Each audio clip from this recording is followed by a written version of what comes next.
Hello, je suis Léna, passionnée de bien-être, mieux vivre et spiritualité. J'ai créé ce podcast pour faire connaître au plus grand nombre des méthodes alternatives pour aller mieux, que ce soit physiquement ou mentalement. Quels que soient vos problèmes, quelles que soient vos croyances, restons ouverts, restons curieux et testons.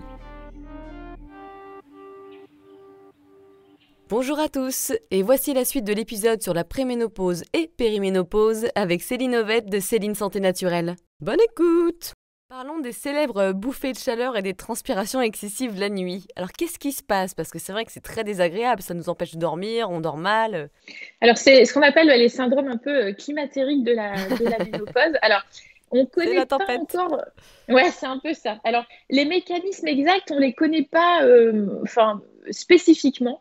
En tout cas, ce serait effectivement la chute des oestrogènes qui viendrait perturber notre centre, on va dire, de contrôle de température basale. Mais les mécanismes exacts aujourd'hui ne sont pas encore connus exactement. En tout cas, ce qui est sûr, c'est que ces bouffées de chaleur, donc encore une fois, toutes les femmes ne vont pas les ressentir. Il y a seulement une partie des femmes. Par contre, c'est vrai que ça peut être hyper désagréable. Donc, bouffées de chaleur ou sueur nocturne, hein, si elles interviennent la nuit. Et il y a des petites choses, effectivement, qu'on peut faire pour soulager tout ça dans la partie un peu solution naturelle. Ouf.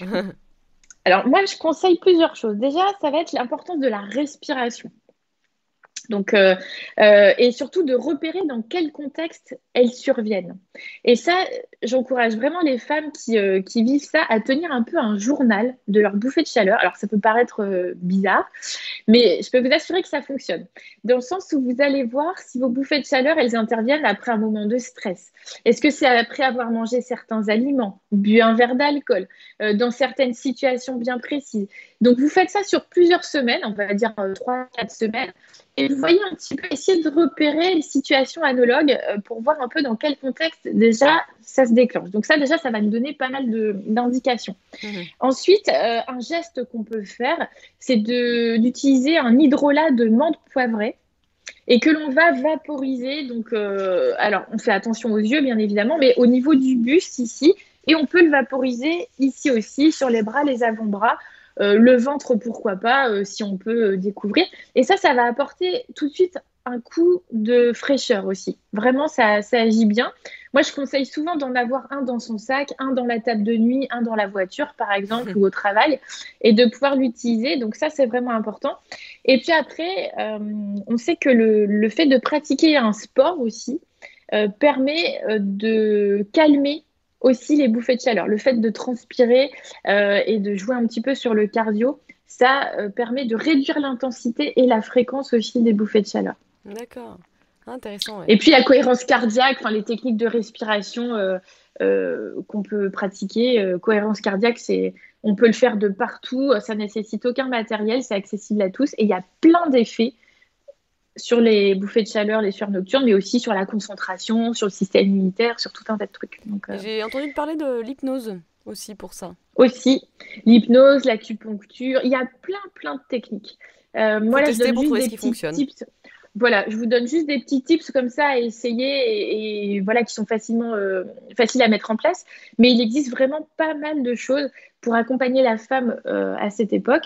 Et c'est à vous de trouver ce qui vous convient. Il y a la médecine traditionnelle chinoise, il y a l'Ayurveda, on a la naturo, on a plein de choses.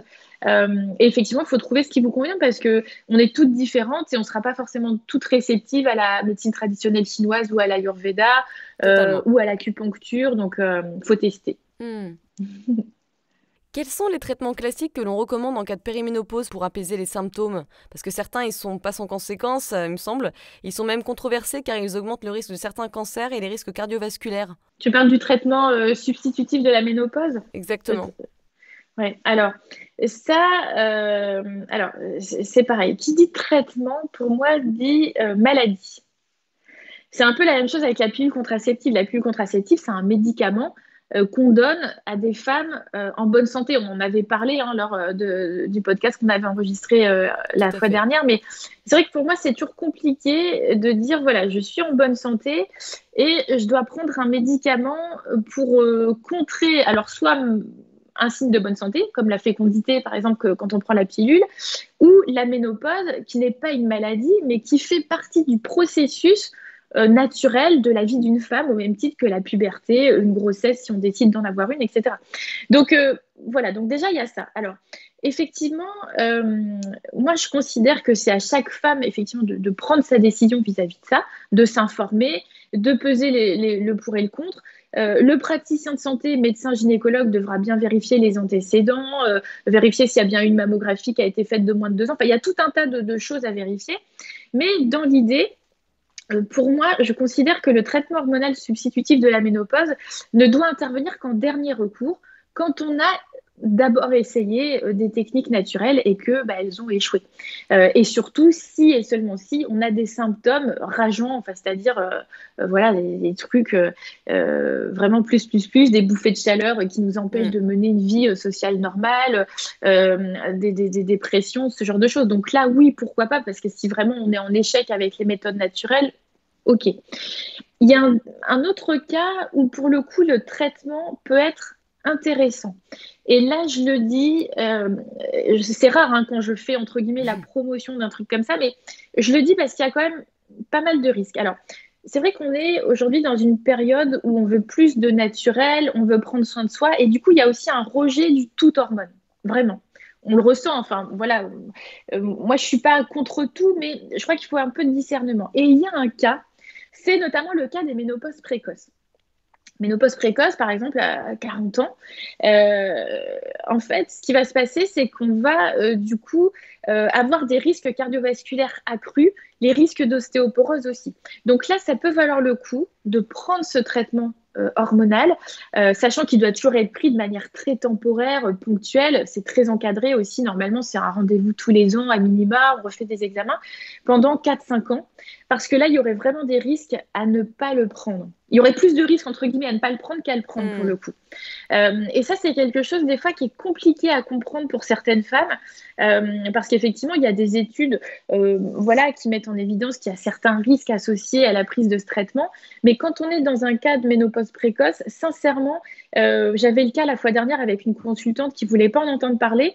Moi, mon rôle, c'est pas du tout d'intervenir dans les traitements, les médicaments des femmes qui me consultent, parce que ça, c'est des choses qu'elles doivent voir avec leur médecin, leur gynécologue. Mais là, elle m'avait dit, voilà, j'ai refusé de le prendre. Mon médecin, mon gynécologue insiste, etc. Qu'est-ce que vous en pensez? Et moi, bon, voilà, normalement, j'ai pas le droit de m'exprimer là-dessus, sauf que là, on était sur une ménopause très précoce, puisque c'était même un peu avant 40 ans. Et je lui ai dit, écoutez, il faut que vous en reparliez avec votre médecin, votre gynécologue, parce que de mon point de vue, il y a peut-être plus de risques de ne pas le prendre que de le prendre. Et là, vous vous exposez quand même à des troubles assez conséquents. Donc voilà. Après, c'est vrai que il faut faire ses recherches, il faut se documenter, il faut en parler avec son médecin, son gynécologue. Alors je sais que souvent eux, ils sont un peu pour. On a aussi créé toute une industrie autour de la ménopause et de la préménopause. Aujourd'hui, c'est un peu une maladie à traiter, alors que je rappelle que c'est un processus qui est naturel dans la vie d'une femme. Et il y a aussi cette tendance à tout vouloir traiter aujourd'hui avec des médicaments, alors qu'il y a plein de solutions naturelles accessibles à toutes, l'alimentation, la nutrition, la micronutrition, l'activité physique. Après, on peut se complémenter et qui donnent déjà d'énormes résultats. Non, mais je suis totalement d'accord avec toi. Il faut tester, il faut être curieux, il faut trouver ce qui fonctionne de manière un peu plus naturelle et puis effectivement s'ouvrir à d'autres horizons plus classiques si jamais ça ne marche pas. Je pense que c'est une démarche qui paraît assez logique. Tout à fait, oui, tout à fait. Et il y a aussi des patchs ou des crèmes, hein. On dit que c'est mieux parce que ça évite d'en prendre par la bouche et apparemment ça n'est pas top parce que ça arrive directement dans l'intestin ou le foie dans ces cas-là. Ouais, alors ça aussi, je pense que là tu fais référence à tout ce qui est un peu à base de progestérone naturelle ou ce genre de choses. Alors là aussi sur la progestérone naturelle, alors il y a un gros, il y a un gros débat et c'est très compliqué. En fait, il y a eu alors c'est pas une mode, mais il y a eu à un moment donné la sortie de crème à base de progestérone. Alors, initialement, il faut distinguer la progestérone naturelle de la progestérone synthétique et puis de la diosgénine qui est issue de l'igname sauvage. C'est le yam en fait. Et ce qui s'est passé, il y a eu toute une polémique. D'ailleurs, c'est vraiment compliqué d'y voir clair, mais on a la progestérone naturelle donc, que notre corps produit. On a de la progestérone naturelle synthétique créée en laboratoire, mais qui est bien naturelle, parce que elle est vraiment identique à celle que l'on produit. Et puis, on a l'igname sauvage et la diosgénine que notre corps n'est pas en mesure de métaboliser. Et donc, quand on applique ce genre de crème, quand on cherche une crème à la progestérone naturelle, qui pour le coup, quand on choisit le bon produit, est vraiment là aussi très bénéfique, et on peut se permettre du coup quasiment des fois de prendre un traitement hormonal quand on trouve la bonne dose. Il faut trouver la dose minimale efficace qui est propre à chacune. Ça peut vraiment régler beaucoup de problématiques de la préménopause et de la ménopause. Mais le problème, c'est de trouver la bonne crème, parce qu'encore une fois, entre la progestérone synthétique, la progestérone naturelle, mais créée en laboratoire, identique à la nôtre, et puis cette histoire de diogénine avec l'igname sauvage, c'est clairement pas simple de trouver le bon produit. Et donc, il faut vraiment bien lire les étiquettes. Moi, je sais que j'ai une source unique et je recommande que cette crème-là parce que je suis sûre que c'est de la vraie. Pour le reste, c'est très compliqué de savoir le vrai du faux. Mais sinon, oui, ça permet d'agir au niveau de la peau. Alors, après, le fait que ce soit absorbé directement par la peau et que ça passe pas par le digestif, on court-circuite effectivement la voie digestive. Donc, des fois, c'est plus efficace. C'est-à-dire que, tu vois, c'est comme quand on utilise des suppositoires, parce qu'on dit être la voie royale, c'est qu'on court-circuite du coup le digestif et l'hépatique. Et du coup, ça évite aussi d'endommager des fois ces organes, en tout cas de leur donner un surcroît de travail. Mais effectivement, tout ce qui est patch et crème à base de progestérone, ça marche vraiment bien dès lors qu'on trouve le bon produit. Et attention aux fausses appellations et encore une fois à de la progestérone synthétique qu'on fait passer pour naturelle et qui n'en est pas. Alors que la progestérone naturelle peut être fabriquée en laboratoire, mais elle est naturelle quand même. C'est compliqué à comprendre, mais... Non, mais c'est important de le savoir, effectivement, pour faire des bons choix. Donc, merci pour ce précieux conseil. C'est le docteur Lee aux États-Unis qui en parlait beaucoup. Alors, il est décédé depuis, mais ses travaux ont été repris par toute une équipe. Et lui, il préconisait vraiment cette crème à base de progestérone naturelle.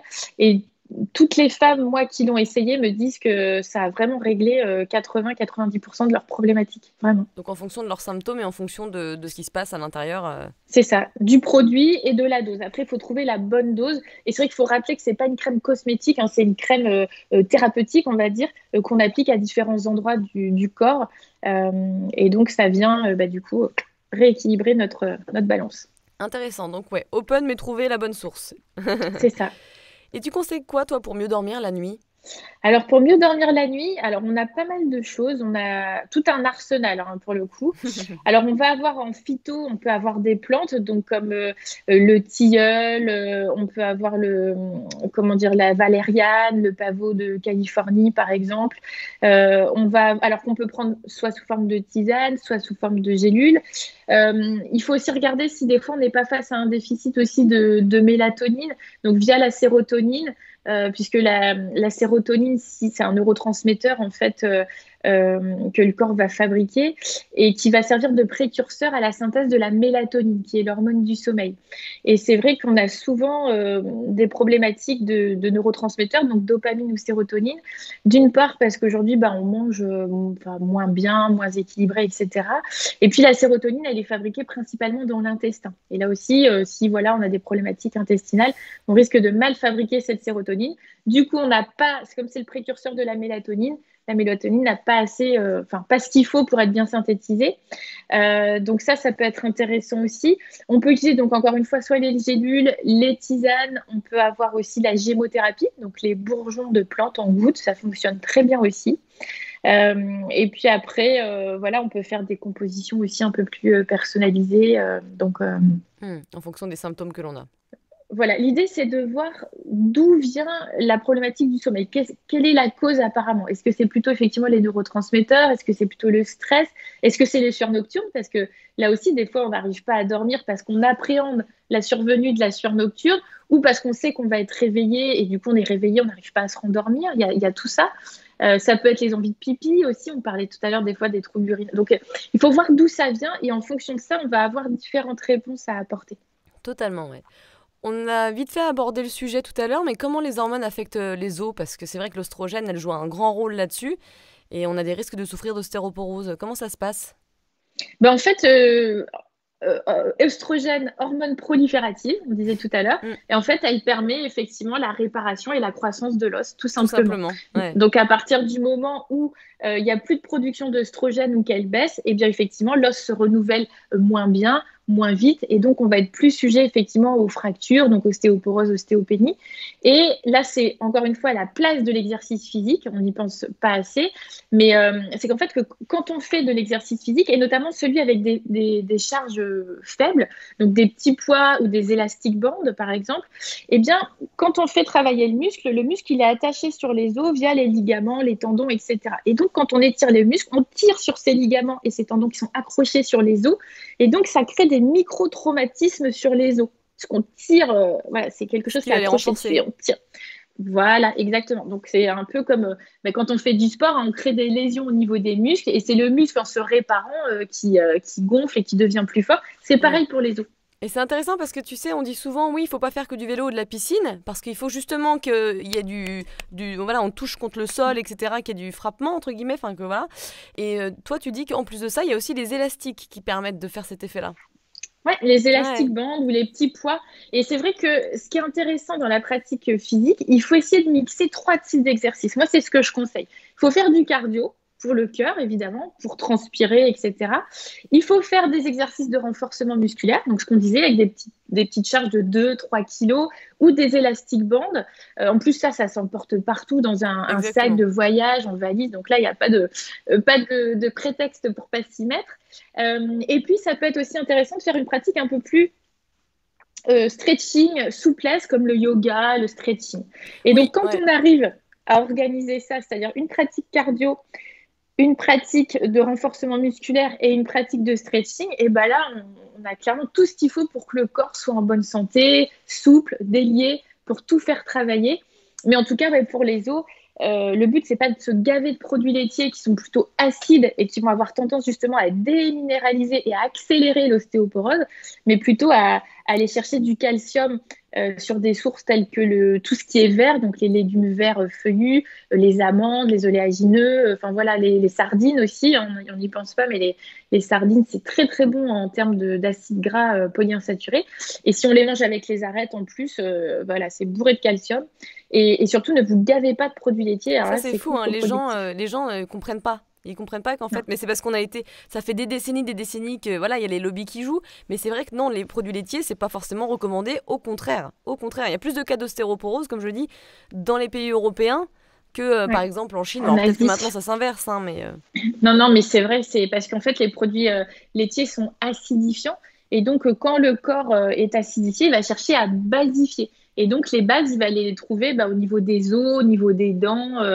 Et donc, c'est pour ça que des fois, voilà, quand on a un terrain acide, on va souvent avoir des dents qui cassent facilement, des gencives qui saignent, euh, on va se fracturer les os facilement. Enfin, voilà. Donc c'est vrai que ça encore, c'est des conseils nutritionnels qu'on donne encore beaucoup aux femmes. Et malheureusement, comme tu le disais si bien, souvent, c'est les femmes qui consomment le plus de produits laitiers qui vont être le plus à risque au niveau de l'ostéoporose. et en parlant d'alimentation, qu'est-ce qu'on peut faire? Enfin, comment notre régime alimentaire il devrait évoluer pendant cette période-là? Est-ce qu'il y a des aliments à introduire ou à prendre de manière régulière pendant cette période, par exemple? Alors, moi, ce que je conseille de manière assez globale chez les femmes au moment allez, à partir de la quarantaine, ça va être une alimentation à IG bas. Index glycémique bas. Alors, l'index glycémique, c'est quoi? C'est la propension d'un aliment à augmenter votre taux de sucre dans le sang, c'est-à-dire la glycémie. C'est-à-dire que quand on mange un aliment qui contient du sucre, donc par exemple, je sais pas, un paquet de petits beurres ou de biscuits, je sais pas quoi, on va avoir notre taux de sucre qui va monter en flèche. Qu'est-ce qui se passe quand le taux de sucre monte en flèche? On a le pancréas qui se met en alerte rouge et qui va sécréter une hormone qu'on appelle l'insuline. Et le but de l'insuline, c'est de faire revenir ce taux de sucre à la normale. Hmm. Comment elle agit, cette insuline? C'est une clé de stockage. C'est une clé qui va ouvrir, on va dire, certaines zones de stockage dans le corps, donc notamment dans le foie, dans les muscles, et elle va stocker ce sucre en excès sous forme de glycogène. Et c'est notamment ça que vous allez cramer quand vous allez faire un effort prolongé de 40-45 minutes. Donc, elle va le stocker sous forme de gras, pour le coup. Parce qu'on pense souvent que le sucre on pense souvent que le gras fait grossir, mais en fait, c'est bien le sucre qui fait grossir et qui va être transformé en gras quand il n'est pas utilisé sous l'action donc de l'insuline. Et donc, l'idée, ça va être de stabiliser nos sécrétions d'insuline, éviter que ça fasse le yo-yo. On va essayer que ce soit très modéré. Et pour ça, on va essayer de stabiliser la glycémie. Donc, on va consommer des aliments à IG bas, c'est-à-dire qui vont entraîner une faible augmentation de la glycémie. En pratique, ça consiste à remplacer tout ce qui est blanc par des versions complètes, semi-complètes. Donc, pain blanc, pain complet, pâte blanche, pâte complète, riz blanc, riz semi-complet ou complet. Ça va être surtout d'équilibrer l'assiette. C'est-à-dire qu'en fait, les légumes riches en fibres vont être l'élément principal de notre assiette, la moitié de l'assiette. Pourquoi? Parce que les fibres vont ralentir le passage du sucre contenu dans les aliments dans le sang. Donc, on aura la moitié de notre assiette avec des légumes, un quart de céréales à IG bas, donc complètes, semi-complètes, et puis nos fameuses protéines, donc animales ou végétales, selon une bonne source de gras. Et à la ménopause, préménopause, ce qui est important, c'est de manger 2 fois mieux et pas 2 fois moins. Parce que ça aussi, on le voit. Moi, j'ai des femmes qui arrivent, elles sont à 1000 calories par jour. Ah oui, non, mais alors déjà, ça va pas bien se passer, oui. Régime hypocalorique. Alors ça, c'est atroce. Le problème, c'est que c'est encore très courant dans les approches diététiques d'aujourd'hui. Et les régimes hypocaloriques ne fonctionnent pas. Déjà parce que même l'idée de création d'un déficit calorique, on peut la remettre en cause de plein de manières différentes. Parce que le corps humain, c'est pas un moteur. Donc ça marche dans la thermodynamique avec des calculs bien parfaits, etc. Mais chaque corps est différent, on a des métabolismes différents. Si on est encrassé, on ne va pas métaboliser de la même façon la nourriture, etc. Donc, cette idée de calories in, calories out, ça ne marche pas. Et surtout, ça ne fait pas la distinction entre la qualité des calories. Parce que 50 calories de chips, ce n'est pas égal à 50 calories d'épinards. Il n'y a pas du tout la même valeur nutritionnelle à l'intérieur. Donc, il faut manger 2 fois mieux. Il faut aussi faire du sport pour augmenter son métabolisme. Ouais. Et c'est via cette approche de stabilisation de l'insuline et puis d'une mise en place d'une activité sportive qu'on va pouvoir stabiliser le poids, voire perdre du poids. Et ça, tu vois, j'ai une anecdote là-dessus, c'est que j'ai une consultante qui se reconnaîtra peut-être, mais elle avait donc comme ça eu une approche hypocalorique. Donc, elle devait être à 1200, 1300 calories quand elle était venue me voir. Et elle me disait, voilà, je viens vous voir parce que j'arrive plus à perdre de poids. Je fais oui, forcément. Votre métabolisme, il était là. Vous lui avez donné ça en calories. Qu'est-ce qu'il a fait? Il n'est pas bête. Le métabolisme, il a baissé. Donc après, forcément, fatigue, l'impression de rien manger, de ne pas avoir de vie sociale. Et moi, je lui ai fait manger IG bas. Et donc, du coup, elle mangeait plus. Et au début, elle me dit, mais attendez, avec tout ce que je mange, là, je vais regrossir, c'est pas possible. Alors oui, au début, elle a repris un tout petit peu. Et puis après, elle a commencé à dégonfler. Et là, je l'avais prévenue en lui disant, vous n'allez pas perdre de poids tout de suite, vous allez commencer à dégonfler.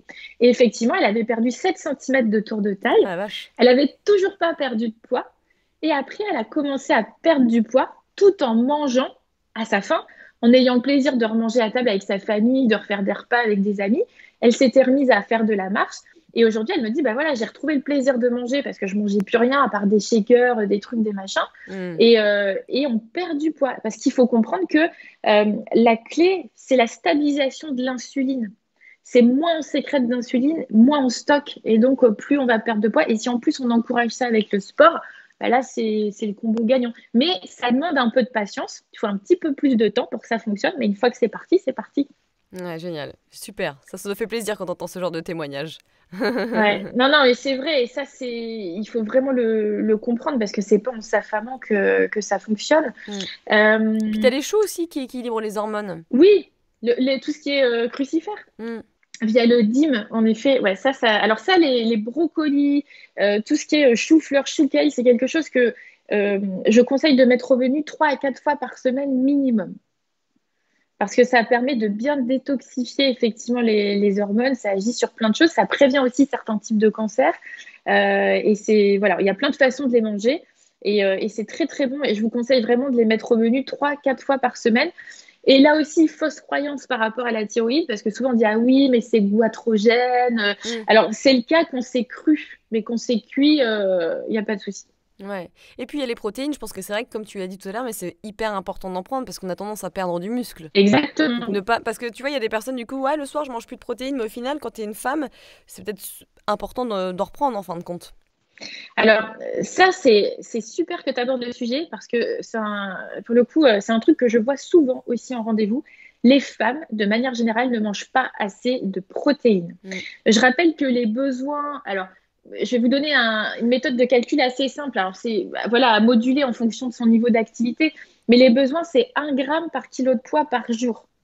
Donc, si vous faites 60 kilos, il vous faut à peu près 60 grammes de protéines par jour. Et 60 grammes de protéines par jour, c'est pas 60 grammes de jambon ou de blanc de poulet. Il en faut beaucoup plus pour avoir la ration. Mais je le précise parce que Non, mais souvent t'as les gens raison. me disent ah mais oui mais j'aime parce que bah oui mais dans le poulet il n'y a pas que les protéines, il y a aussi d'autres choses. Donc il faut en manger plus pour couvrir les besoins. Et pourquoi c'est important d'avoir ces besoins de protéines? Donc comme tu le disais pour conserver la masse musculaire. Et comme on l'a dit tout à l'heure, comme il y a une chute de la GH, la grosse hormone, on a une chute du muscle. Or, le muscle, eh ben, c'est important d'en avoir pour avoir de la force, de l'énergie. Et puis, dans les protéines, on va trouver aussi des acides aminés. Mm. Et notamment des acides aminés essentiels que le corps n'est pas en mesure de synthétiser et qui vont avoir beaucoup de rôle à jouer, notamment dans la création des neurotransmetteurs, la dopamine, la sérotonine, l'acétylcholine, le GABA, il y en a plein. Et tous ces neurotransmetteurs jouent aussi beaucoup sur l'humeur, sur la motivation, sur l'entrain. Pour la dopamine, on a la tyrosine. Pour la sérotonine, c'est le tryptophane. Donc, c'est important que tout ça soit apporté par les protéines, alors qu'elles soient végétales, animales, peu importe. Mais voilà, il faut les apporter. C'est vraiment important pour vieillir en bonne santé, quoi. Donc voilà. Tout dépend évidemment des effets secondaires que les femmes rencontrent, mais en règle générale, quels sont les principaux compléments alimentaires recommandés et en quoi ils peuvent aider? Alors, après, ça va vraiment dépendre un petit peu des problématiques de chacune. Il y a, on va dire, un peu des basiques. Alors, c'est un peu le cas pour toutes les femmes, hein, mais ça va être effectivement le magnésium, le zinc, la vitamine C, par exemple. Donc, ça, c'est vraiment des choses assez basiques qu'il faut prendre. On peut aussi, des fois, faire des cures régulières d'un multivitamine bien dosé. Quand je dis bien dosé, c'est qu'il ne doit pas surcouvrir les besoins et il ne doit pas non plus les sous-couvrir. Il faut trouver la bonne formule. Mais en tout cas, voilà, zinc, magnésium, ça c'est hyper important parce que ce sont des cofacteurs qui interviennent dans la création de multiples enzymes qui jouent aussi beaucoup sur l'humeur, enfin sur tout un tas de choses. Donc ça, c'est vraiment un petit peu là aussi les basiques à prendre. Après, comment dire, en fonction des problématiques, on va voir un petit peu ce qu'on peut donner après en termes enfin voilà, de plantes. C'est vrai que c'est compliqué parce que sinon je Tout vais dépend des partir sur personnes. des. C'est ça, je vais partir sur d'autres choses. Au niveau des bouffées de chaleur, il y a des plantes qui agissent très bien, mais ça dépend si on a des antécédents ou non de cancer hormonodépendant. Donc, tu vois, c'est pour ça que c'est Hmm. pas simple de répondre à la question en mode grand public comme ça. Non, c'est pour faire un tour d'horizon des possibilités naturelles, tu vois. Ouais, mais moi je dirais la base, vraiment voilà, un multivitamine bien dosé qu'on va prendre par cure régulière. Les oméga 3, alors via l'alimentation principalement, mais on peut aussi faire des cures régulières, là aussi trouver le bon produit. Le zinc, le magnésium et la vitamine C, ça me paraît être les bons basiques. Et après, en fonction des problématiques de chacune, de ses antécédents, on va venir rajouter certaines plantes, certains micronutriments. C'est pour ça qu'évidemment, c'est toujours intéressant d'essayer de trouver un spécialiste ou un naturopathe, en tout cas quelqu'un qui peut nous aider et nous éclairer sur ce sujet. C'est ça. Et puis là aussi, enfin, c'est pas pour faire peur que je dis ça, mais c'est toujours compliqué parce que on se dit que comme un produit est en vente libre, il est forcément sans danger. Et en fait, avec les plantes ou les huiles essentielles, il faut Exactement. savoir que ça peut être hyper actif et qu'on peut faire beaucoup de bêtises, notamment en cas d'antécédents de cancer hormonodépendant. Il y a des plantes qui sont formellement interdites, entre guillemets, qu'il faut surtout pas prendre parce qu'elles vont encourager pardon, le risque plutôt que de le préserver. Donc, c'est pour ça qu'il ne faut pas faire n'importe quoi. Et il y a beaucoup de compléments ciblés, ménopause, préménopause, etc., qui vont contenir ce genre de plantes. C'est ciblé ménopause, mais c'est pas ciblé par rapport à ton Tes parcours, par antécédents. rapport à tes antécédents, effectivement. Donc oui, c'est trop généraliste. Ouais, ouais, ouais, tout à fait. Et il y a des plantes comme ça qui, je trouve, sont un peu problématiques et voilà, qu'on met un peu à toutes les sauces et qui, pour moi, sont pas, enfin, peuvent potentiellement être plus dangereuses que bénéfiques, quoi. Bah oui, le pouvoir des plantes, c'est pas rien. On sous-estime, on dit oui, c'est des petites plantes, et ben non, mais même une tisane, ça peut avoir de l'importance, c'est important, faut faire attention à ça, ouais, Tout à exactement. fait. Ouais. Oui. Alors, ma dernière question, ça serait le soja. Ça, c'est hyper intéressant, je trouve, parce qu'on entend tout et n'importe quoi. Et je trouve qu'on le diabolise quand même beaucoup, faut dire. Surtout qu'il peut s'avérer utile dans ce cas précis avec les isoflavones. Alors, le soja, comme tu disais, c'est compliqué.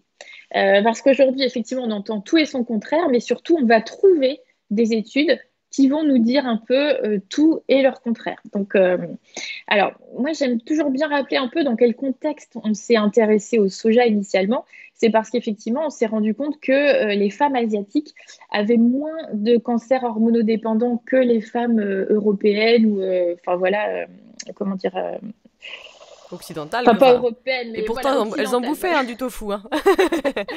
Voilà, chercher le terme. Mais effectivement, donc ça. Et du coup, on était venu à s'intéresser un petit peu à ça et voir un peu s'il pouvait y avoir des effets bénéfiques à la fois pour prévenir ce type de cancer, mais aussi sur les bouffées de chaleur, ce genre de choses. Et de là, voilà, on a fait un certain nombre d'études. Alors, il y a certaines choses qu'il faut savoir.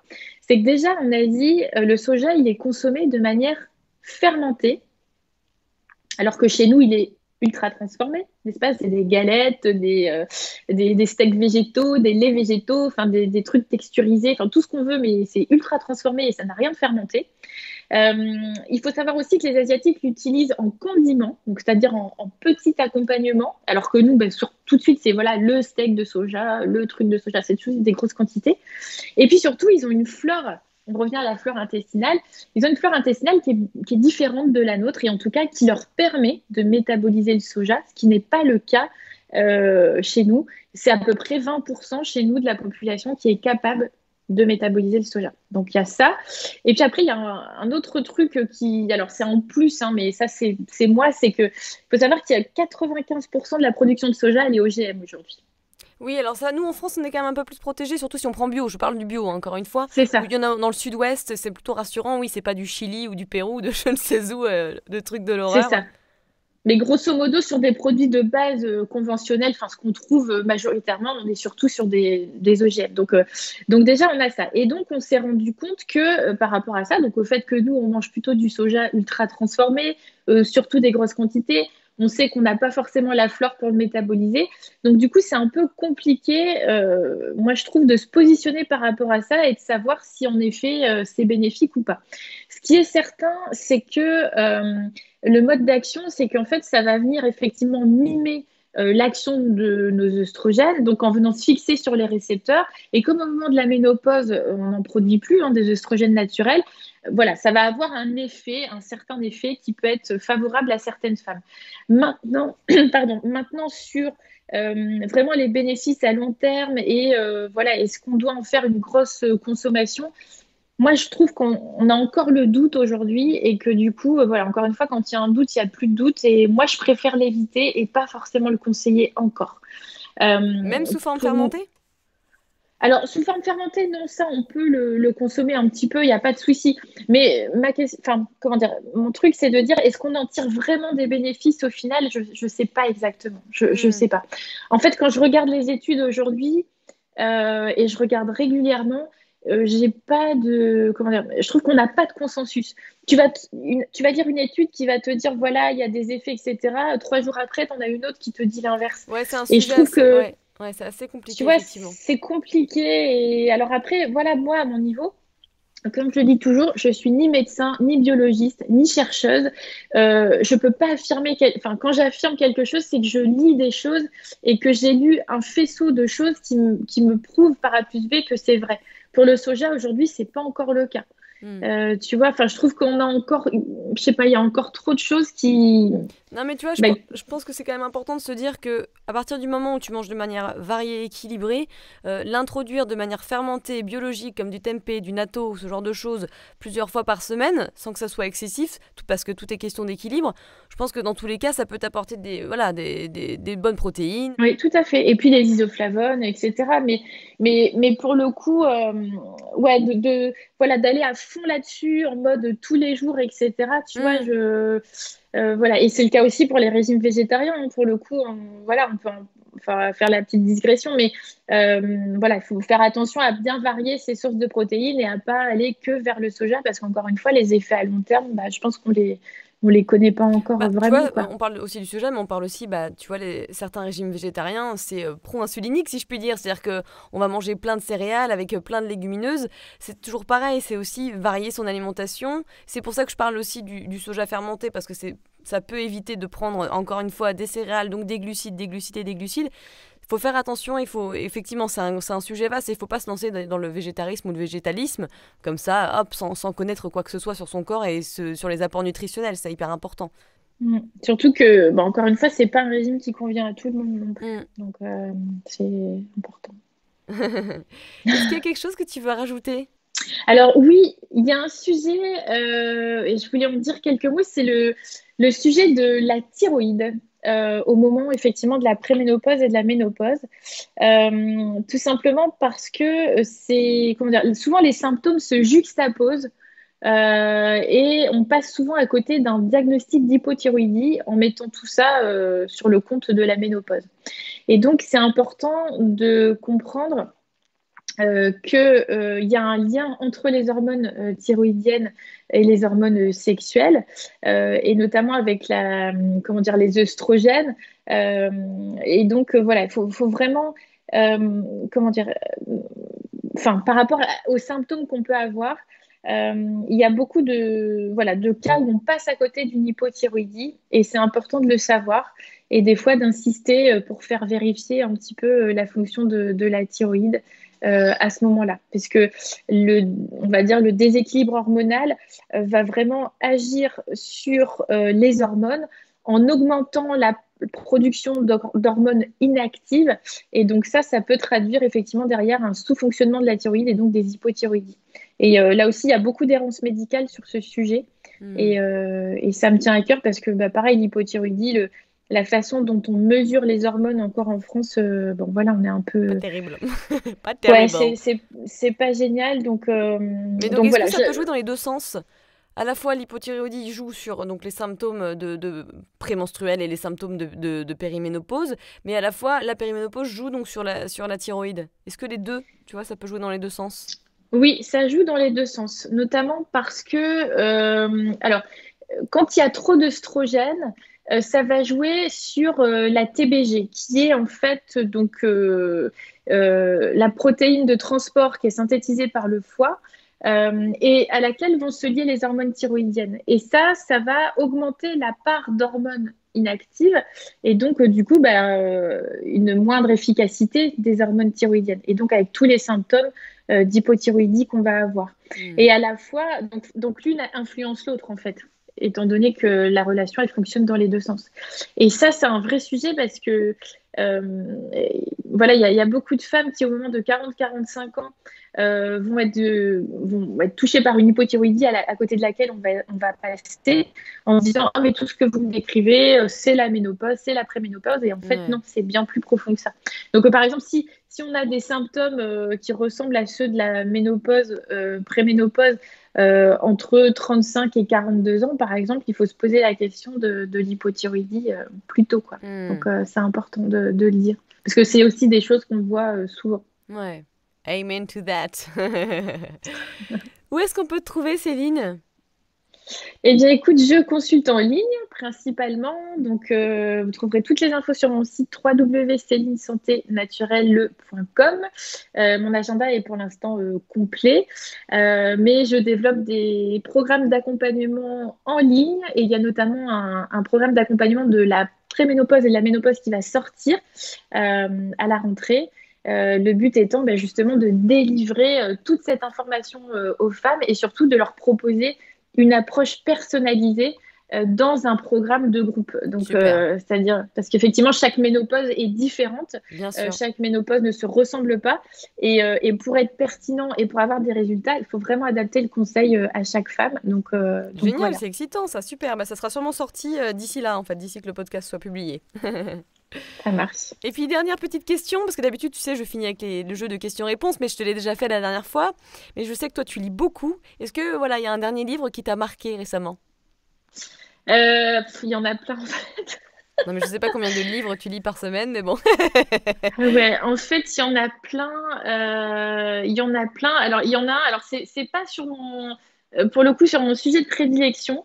Hmm, Mais c'est sur le cancer pour le coup, et c'est l'abominable vérité du cancer. Alors je sais plus de qui c'est, il doit être rangé là-bas, non, mais mais t'inquiète voilà. pas. Donc c'est un livre qui est hyper intéressant, qui parle de la théorie évolutionniste du cancer. C'est super intéressant. Enfin voilà, je conseille à tous ceux qui se passionnent, soit pour la santé, le médical, qui sont intéressés par le sujet du cancer ou l'évolution. Et il est vraiment chouette et il vient bousculer pas mal d'idées reçues. Il est Par vraiment exemple, bien. juste pour nous teaser un petit peu. Ben, en fait, enfin, le cancer, ce serait un petit peu le stade d'immortalité, puisqu'en fait, quand on cultive des cellules cancéreuses, il y en a certaines qui survivent des décennies et des décennies. Donc, voilà, c'est une piste, en fait. Enfin, voilà, ça implique plein de choses et je trouvais que c'était assez fascinant voilà, de rentrer là-dedans et de se dire que c'est peut-être un processus d'évolution. Enfin, voilà, c'est... Ça donne envie en tout cas d'en savoir plus. Effectivement, ça doit être une piste de réflexion. Eh ben super, merci beaucoup Céline. Merci à toi, Léna.